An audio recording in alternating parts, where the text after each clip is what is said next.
Մի քանի շատ լավ փաստեր կախական շոտլանդական կատուների մասին։ Երբեք ու երբեք անիմաստ չեն մլավի։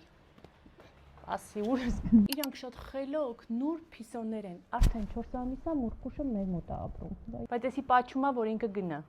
Երբեք չես տեսնի, որ կահույքը ճանկրոտի կամ վարակույրներով բարձրանա վերև։ Դե քո մասին եմ խոսում, ինչ ես ուզում, յո։ Իրանք շատ են քնում օրվա մեջ, անդադ քնած են, եթե դուք ուզում եք կատուն, նենց կատու լինի, որ գա, սիրեք իրան, անդադ ձեր վրա պարկած լինի, ինքը խոզը, ինքը տես չի անի, երբեք։ Իրանք շատ խելացի են, իր ավազը բալկոնում է դրած, կանգնում է սետկայի դռան մոտ, մլավում է, որ բացեմ գնա իր անելիքը անի ու հետ գա տուն։ Իրան գիտեք երբ են ձեզ սիրում, երբ որ ուտելու ժամն են գալի, առավոտյան գալիս է, դռիկը միացնում է, սկսում է ասենց քսմրտվել բոլորից, որ իրան հաց տանք, լավ գնա։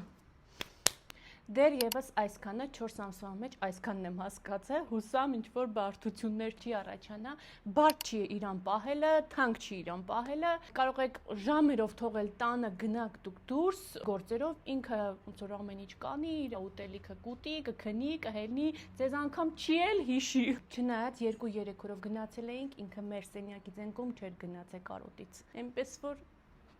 թույն կատուներ են։